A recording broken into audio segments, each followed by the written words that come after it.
Mga kasayan, Macho 175 na stock ng ilang buwan, ayaw umandar. Siya kasayan na. Paano ang gagawin natin kasayan pagka ganito? Kasayan, may laman yung battery natin ha.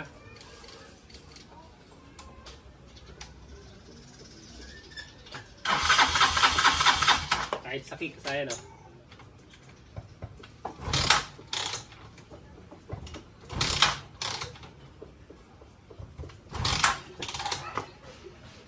Ganito gagawin natin yan kasayan na pag ganito kayo mandar. Stock to ng ilang buwan.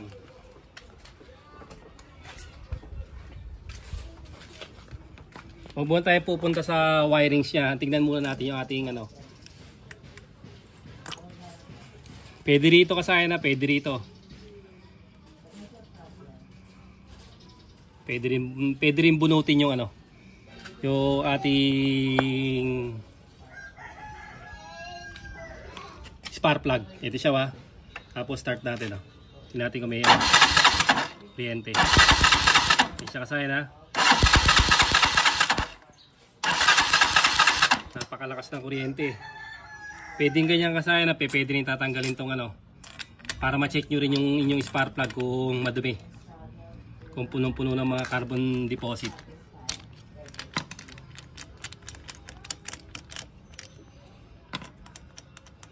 Ganito lang gagawin nyo. Ibig sabihin may kuryente ha.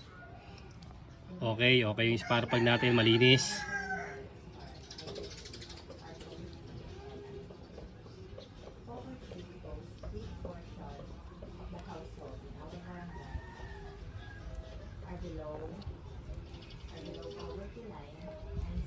Ito yung isang diskarte kasayan ha. Ito lang tatanggalin para dito mahigpit siya, hindi siya luluwag. Para kahit pang baha, walang problema. Para mas malilinis yun siya kung sakaling madumi. Siya kasayan natin na natin.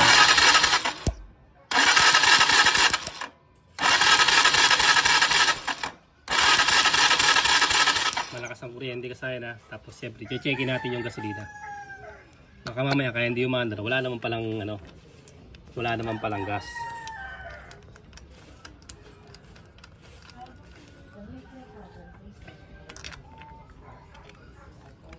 Kaya pag nai-stock yung ating motor, talagang nagkakaroon siya ng problema kasi nagkaka-umido ibang mga ano niyan, mga wire. Dito tayo, tingnan natin sa may kung merong gas.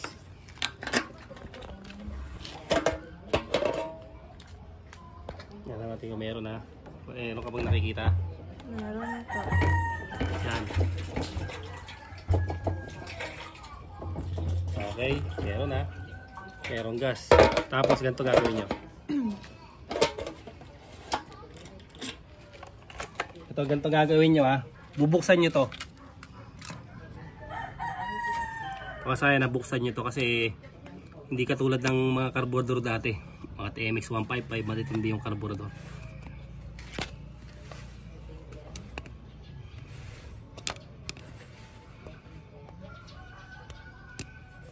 Tingnan nyo kasayan kung may tumulo. May tumulo ba? Ayan o. Kasayan nakabukas na to ha. Dapat may tutulo sa ating hose. Ito yung hose. Diretso mo yung hose. Ito yung hose natin o. Ayan kasayan na nakabukas ha. Ito yung tornilyo para alam nyo nakabukas. Ayan yung tornilyo. Okay, babalik uli natin. Wala siyang tumulo ano. Yan kasayan na walang tumulo ha. Punta tayo ngayon sa kabila.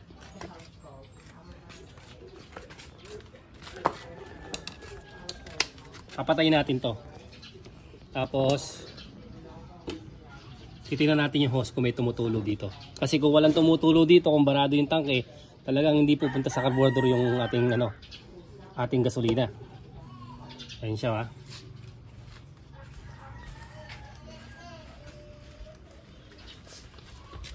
Okay, titignan natin ngayon kung meron sa on position, meron sa reserve, meron. Ayan siya kasayan ha. Pag gaganto ang inyong nangyari sa inyong motor, Ito ang problema niya kasayan, karburador. Huwag kayong pumunta sa wiring. Karburador yan, kadalasan yan, yung float valve dyan nagbabara. Pumunta tayo dito sa carb natin. Ito kami yung carb natin ha.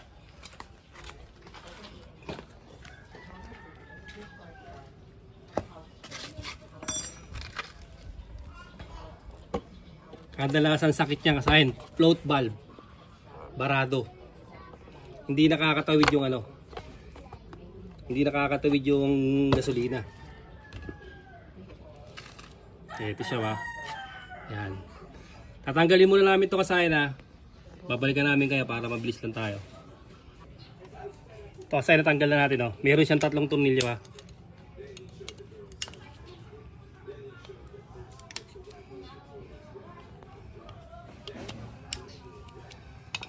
Wala kayong ibang gagawin dyan kasayan ha, kasi nakatuhono naman yan. Hindi natin pipilin dito.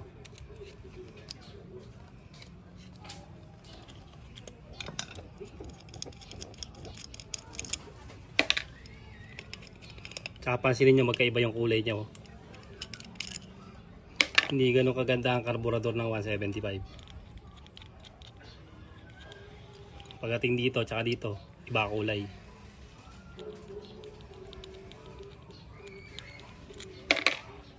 Tapos buksan na natin ha.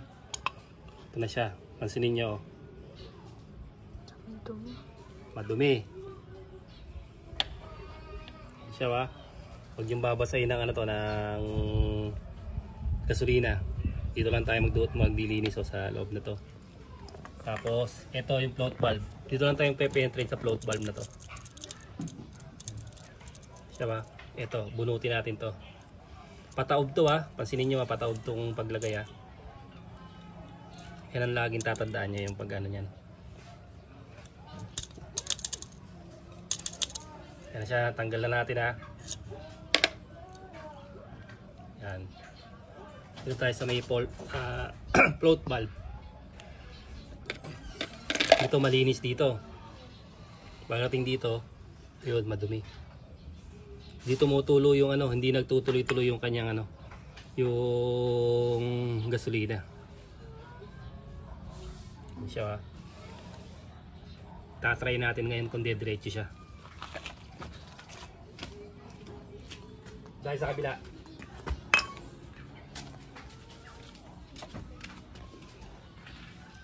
Ayun, tabo. Okay, bukanin mo yun ito. Sitin mo. Ay siya kasayan ha. Sarado mo na.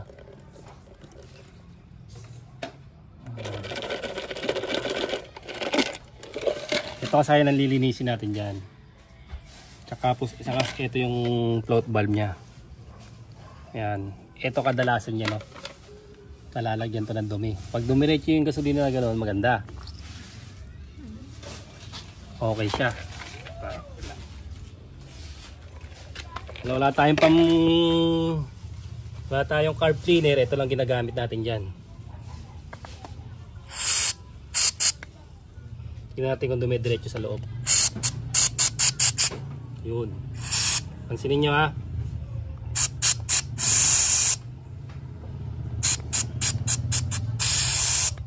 Yan. Dito lang tayo magko-concentrate sa kanyang float valve.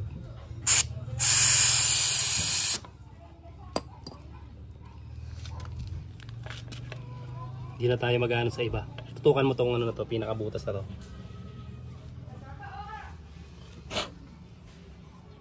Kung mayroon pang bara-bara, silipin mo ha. Tignan mo kung may mga maliit-liit, yung parang tinga-tinga kung tawagin. Tutukan mo yan.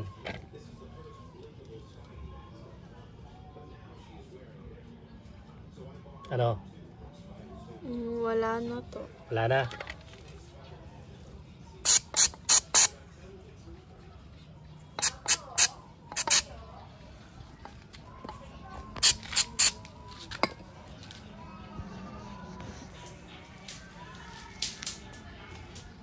Tapos ito lang madumi na to.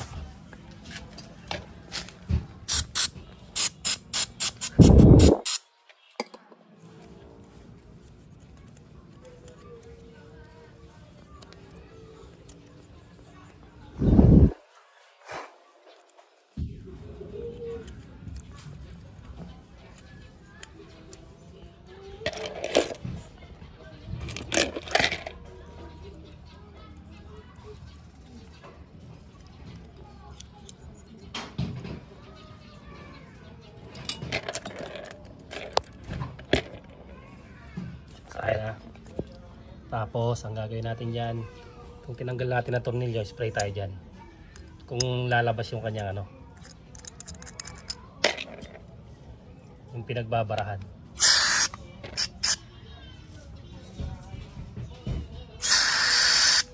Lumabas sa gitna.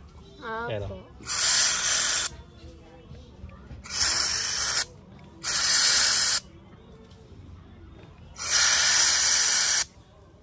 Okay, lumabas na sa gitna.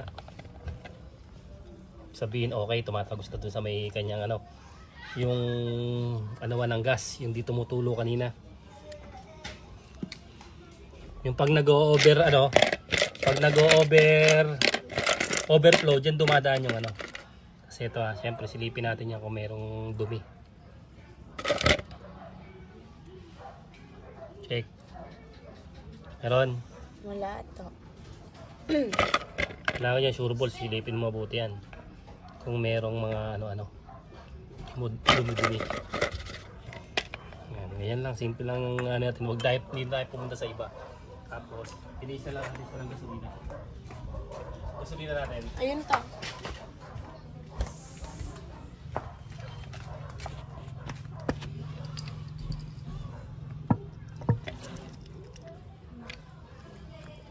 Nakita nyo naman yung ibabaw, napakalinis ng ibabaw niya.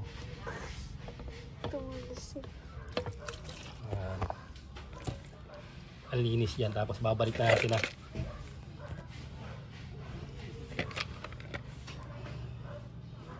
float valve natin. Ito yung baba.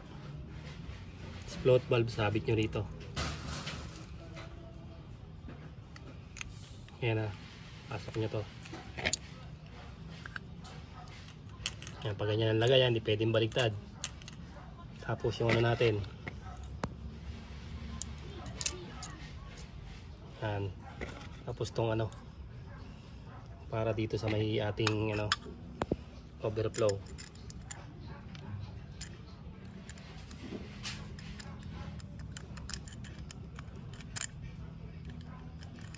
Huwag kayo pupunta sa wire rigs.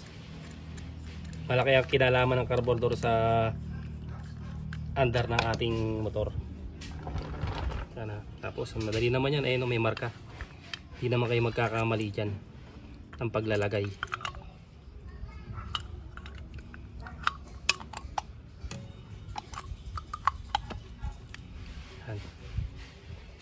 Ayan na siya, tapos yung tatlong tornilyo.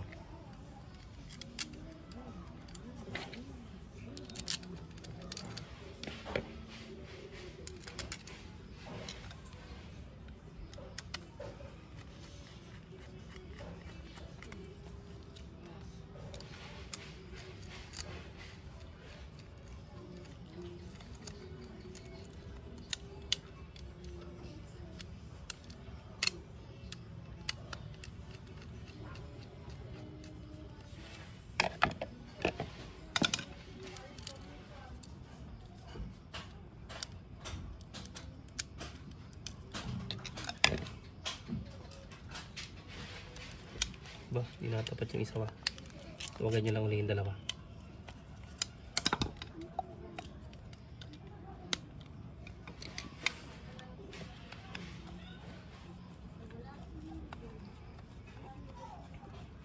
Kailangan malambot siya. Huwag yung pipilitin pag matigas.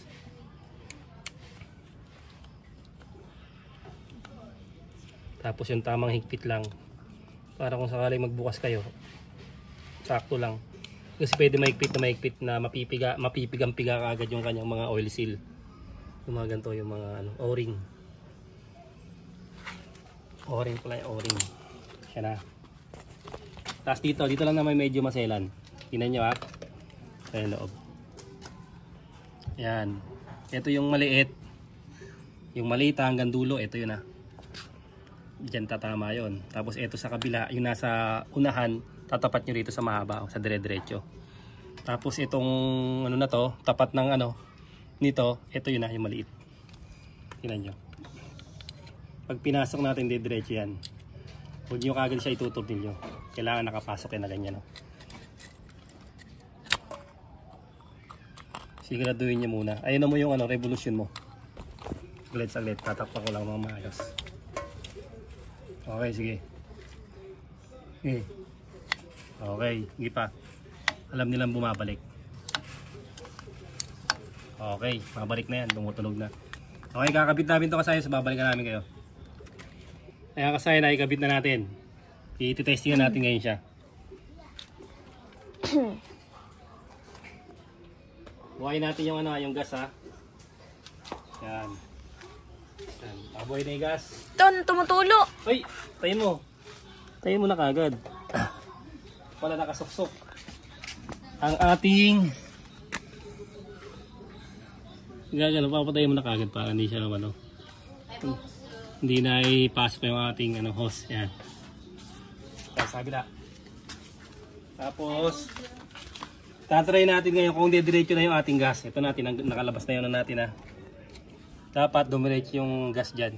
Para siguradong pumapasok sa carburetor yung ating yung ating, pansinin nyo kasayan.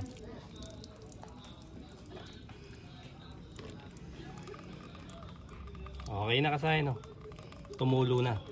Ibig sabihin kasayan, okay na, nakakadiretso na sa carburetor yung ating yung ating gasolina.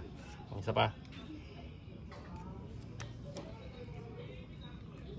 Okay. Ibig sabihin wala nang barado.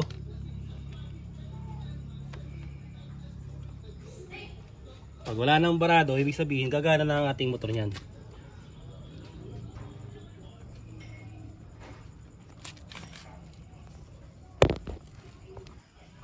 Tigas ha.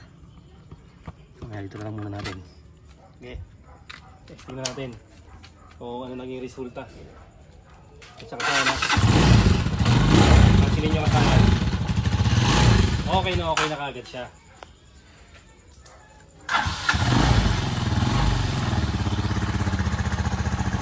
Ganun lang kasayan ha. Huwag kayong kagad basta may kuryente. Huwag kayong magtitingin sa CDI, sa ignition coil, sa wirings. Huwag kayong titingin. Carburetor lang nagkakaproblema kasi hindi dumidiretso yung gasolina niya. Ito ka, kadalasan sakit ito ng ng mga nai-stuck na motor, tapos replacement yung kanyang carburetor. Hanggang dito na lang mga kasayan. Salamat sa panonood.